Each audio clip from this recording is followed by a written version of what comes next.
MP board के class 9th के सभी विद्यार्थियों, अंतिम आपके पास मौका है। संस्कृत का पेपर है, ये अच्छे से नंबर आप प्रोवाइड कर लेना। देखिए संस्कृत में पास होना बहुत ही आसान है। 2 से 3 चीजें आप करोगे ना, एक तो एप्लीकेशन कर लेना है, ठीक है, जो मैंने आपको अभी एक्सप्लेन भी करूंगा, ठीक है। यहां से निबंध की बात करूं, संस्कृत भाषा का ही निबंध करना है। श्लोक कर लीजिए सुभाष तानी के, आपटित का ध्यान से कर लीजिए, और आप इनका यदि तुक्का लगाओगे ना थोड़े बहुत, जिसमें भी आप पास हो जाओगे। तो चलिए सबसे पहले वो जो महत्वपूर्ण चीजें हैं, आपकी जो निबंध है, अवकाश है और आपटित गद्यांश, इन सभी को अच्छे से एक्सप्लेन करता हूं।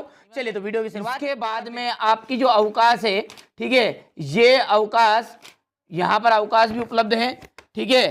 तो ये आपकी अवकाश है, ठीक है, सब कुछ सॉल्यूशन के साथ प्रोवाइड कराऊंगा। चलिए तो सबसे पहले संस्कृत भाषा का निबंध को समझेंगे, क्वेश्चन नंबर 23 से, ठीक है। देखिए, संस्कृत भाषा अस्माकं देशस्य प्राचीनतमा भाषा अस्ति। संस्कृत भाषा, अस्माकं का मतलब होता है हमारे, देशस्य मतलब देश की, प्राचीनतमा यानी कि पुरानी भाषा है। प्राचीन काले, पुराने समय में, सर्वे एव भारतीय, सर्वे एव भारतीय, प्राचीन काल में सर्वे मीन्स होता सभी, एव मतलब ही, थोड़ा शब्दों का चयन करना, ठीक है, सुनना ध्यान से, भारतीय संस्कृत भाषा में व्यवहार ही करते थे।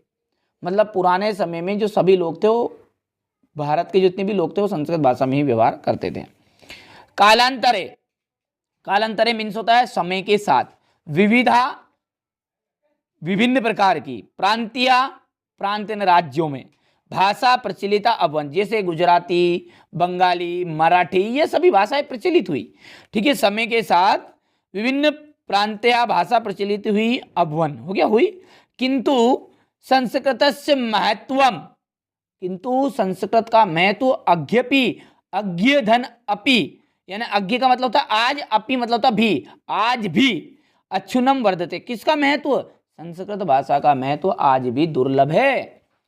सर्वे प्राचीन ग्रंथा, सारे प्राचीन ग्रंथ, चत्वारो वेदस्य, ठीक है, जो वेद है हमारे चारों, वो वेद भी संस्कृत भाषायामेव सन्ति, संस्कृत भाषा में ही लिखे हुए हैं।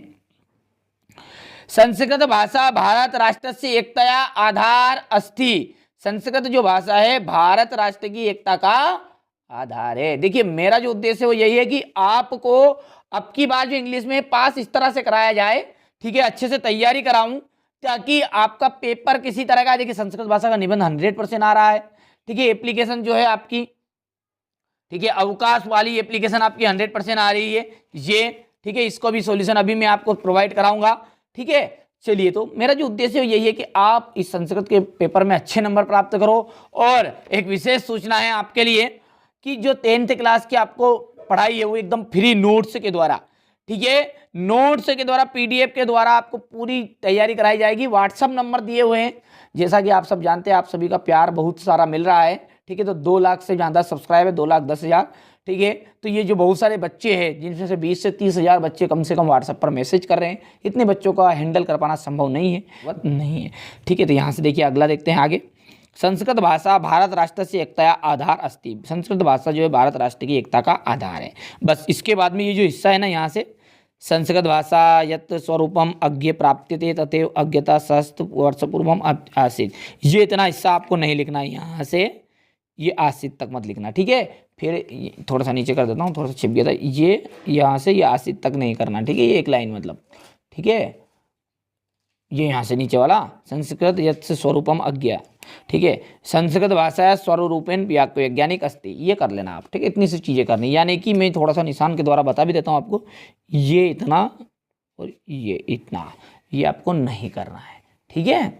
चलिए तो ये संस्कृत भाषा का निबंध हो गया है। इसके बाद में आती है आपकी क्वेश्चन नंबर 22 में अवकाश, ठीक है, उसको भी अच्छे से कंप्लीट कर लेते हैं। यहाँ से देखिए अवकाश आएगा, ये तरीका है लिखने का, इसी तरीके से आपको लिखना, ये हेडिंग नहीं लिखना है। यहाँ से आपकी एप्लीकेशन शुरू करना सेवायाम से। सेवायाम मान्य प्राचार्य महोदया, मान्य प्राचार्य महोदय, शासकीय उच्चतर माध्यमिक विद्यालय उज्जैन नगरम मध्य प्रदेश, ठीक है, ये तो सब जानते हैं आप। उज्जैन नगरम की जगह आपका जो क्षेत्र हो, भोपाल नगरम है, ठीक है, विदिशा नगरम है, जो भी है। विषय अवकाशार्थम प्रार्थना पत्रम, विषय क्या है, अवकाश प्रार्थना पत्र, छुट्टी की, अवकाश के लिए। महोदय, यहां से समझिएगा, महोदय सविनयम निवेदनम अस्ति, सविनय निवेदन है। यत यानी कि अहम में, एक एक वर्ड को ध्यान से समझिए। यद का मतलब होता है कि, अहम मतलब में, अज्ञ आज, सहसा बुरी तरह, ज्वर पीड़ित हो बुखार से पीड़ित, अस्मि हूं, ठीक है। यद मतलब हो गया कि, अहम का मतलब हो गया मैं, अज्ञ का मतलब होता है आज, सहसा बुरी तरह, ज्वर पीड़ित हो बुखार से दुखी, और अस्मि मतलब होता हूं, ठीक है। तो सभी ने निवेदन है कि मैं आज क्या हूं, जो बुखार से बुरी तरह पीड़ित हूं। अतः विद्यालयम आगंतुम असमर्थो अस्मि, समझ गए पढ़ने में कि विद्यालय आने में क्या हूं, असमर्थ नहीं आ सकता दादा, ठीक है। डॉक्टर ने बोल दिया 5-6 दिन आराम से बिस्तर पर सो, ठीक है, पेपर देना ना डायरेक्ट। चलिए, कृपया मम 5 दिवसानाम अवकाशार्थम स्वीकरन्तु, कृपया मुझे 5 दिन की अवकाश देने की कृपा करें, मतलब मेरी जो छुट्टी की अवकाश है 5 दिन की आप स्वीकार कर लीजिए। यहाँ से बहुत धन्यवाद लिख देना।